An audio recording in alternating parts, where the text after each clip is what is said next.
हिंदी का आज हम लोग जो है 18वां चैप्टर पढ़ने जा रहे हैं। ये हिंदी का कौन सा चैप्टर है? आप कहेंगे 18वां, और इसका नाम क्या है? विराम चिन्ह।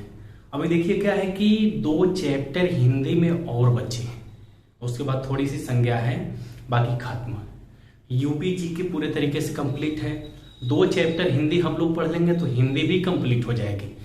यूपी जीके की जो परीक्षा वाणी की बुक है, हिंदी की जो बुक है, दोनों को लेकर के जैसे ही यह हिंदी खत्म होती है रिवीजन शुरू कर दीजिए। वीडियो देखते हुए किताब में प्रैक्टिस करते करते एक एक चैप्टर पूरा दोबारा रिवाइज कर जाइएगा।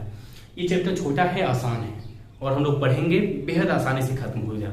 जैसे समझिएगा, हम आपसे पूछते हैं कि जो है, सबसे पहले आप ध्यान दीजिएगा, विराम चिन्ह में जो है विराम का मतलब क्या होता है, ये मुझे बताने की कोई जरूरत नहीं है, क्योंकि विराम का मतलब है रोकना या ठहरना। क्या है? रोकना या ठहरना।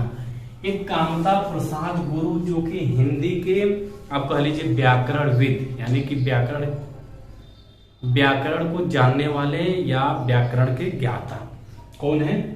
कामता प्रसाद गुरु। इन्होंने कहा है कि हिंदी में टोटल विराम चिन्हों की संख्या कितनी है? 20 है। हिंदी में कुल कितने विराम चिन्ह हैं? आप कहेंगे 20 है।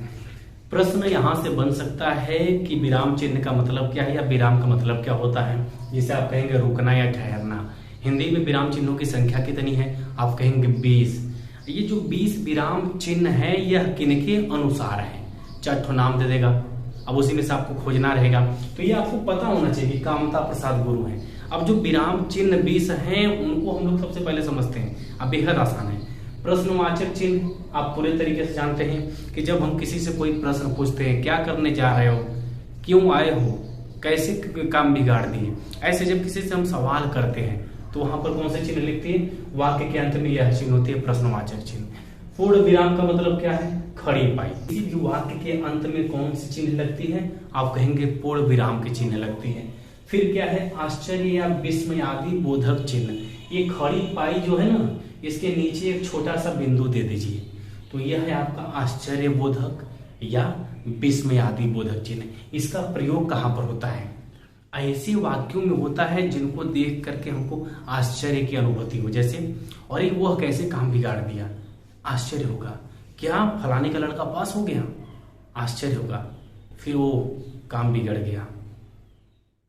तो मतलब कुछ ऐसे वाक्य होते हैं जिनको हम बोलते हैं ना, तो एकदम मतलब घबरा जाते हैं, आश्चर्यचकित होकर या एक्साइटेड हो जाते हैं। तो उन सब वाक्यों में हमेशा किसका प्रयोग होता है? आप कहेंगे आश्चर्य बोधक चिन्ह का या विस्मय आदि बोधक चिन्ह का।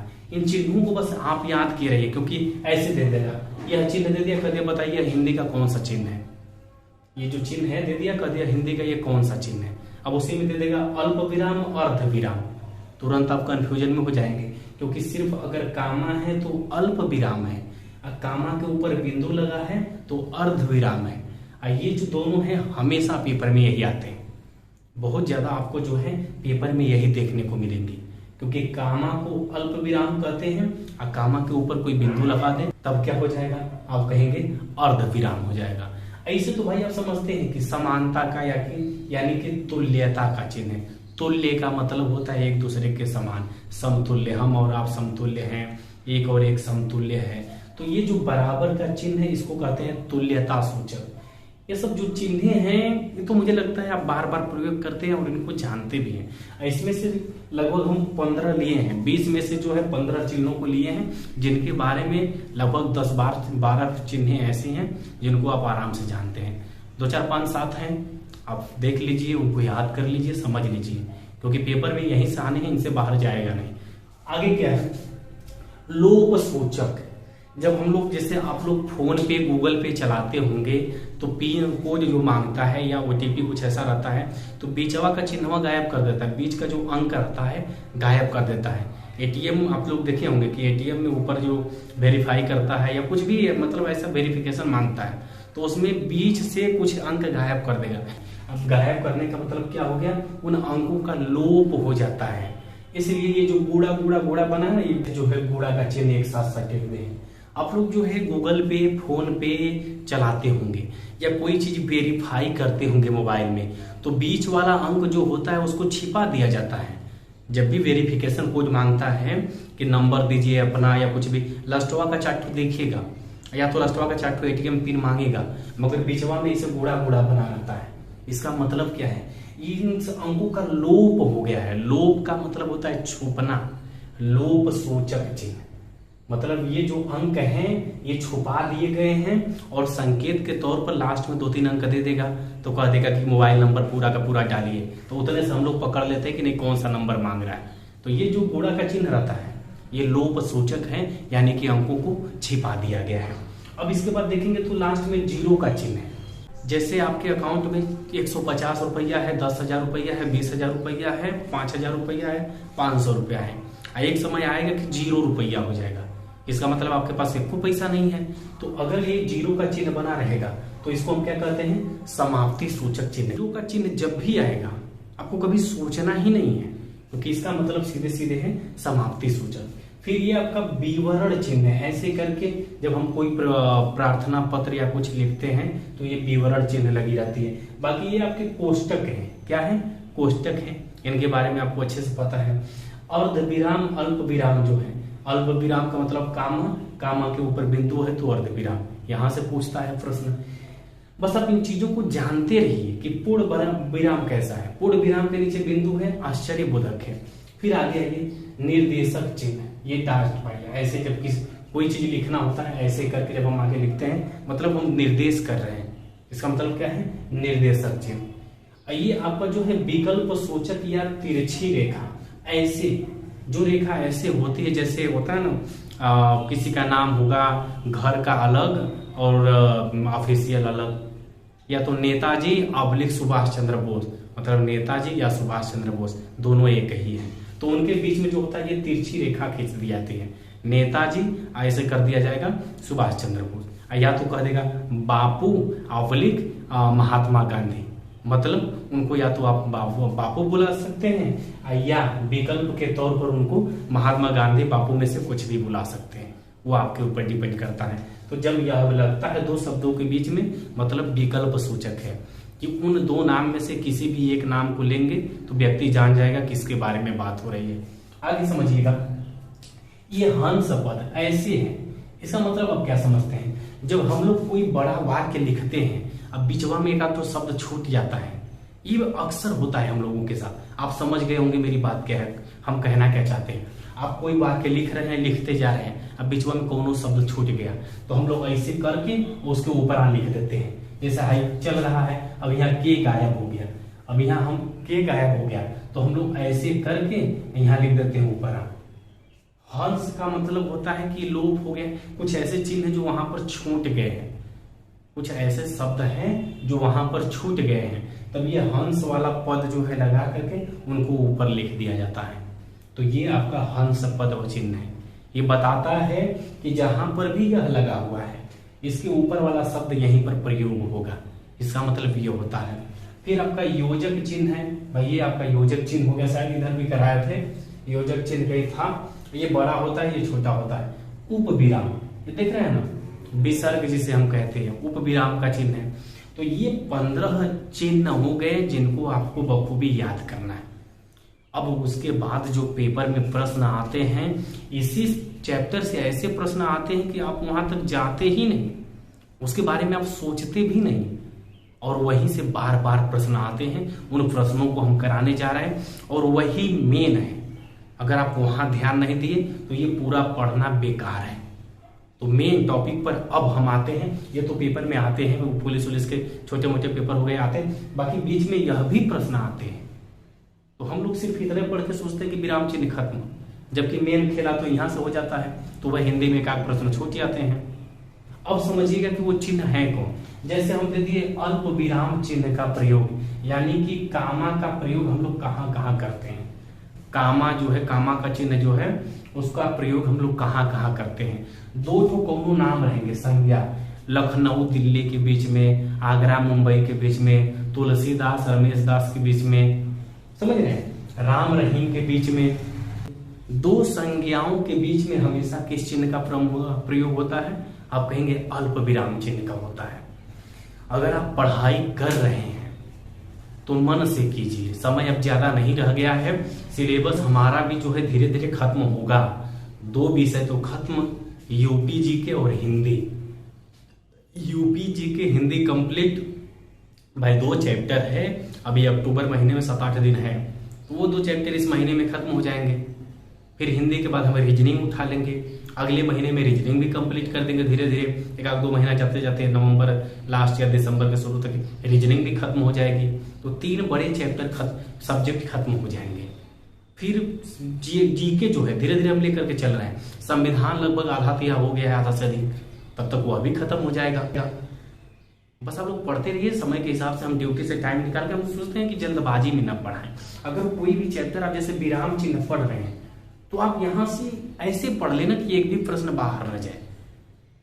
कंप्लीटली पढ़ें कि भाई कामा का प्रयोग होता कहाँ कहाँ है, 2 संज्ञाओं के बीच में होता है, फिर अव्यय से पहले लगाया जाता है। किसी भी अव्यय, पेपर में प्रश्न कैसे आता है, निम्नलिखित में से किसी भी अव्यय के पहले कौन सी चिन्ह प्रयोग की जाती है, 4 चिन्ह दे देगा। निम्नलिखित में से किसी भी अव्यय के पहले कौन सी चिन्ह लगाई जाती है, अब ये 4 दे दिया, आपको पता नहीं है, पता नहीं है तो कर नहीं पाएंगे। या तो कह दिया कि बताइए कि जो है इसलिए शब्द लिखा है, क्या लिखा है, एक शब्द लिखा है इसलिए, इसके पहले निम्न में से किस चिन्ह का प्रयोग होगा।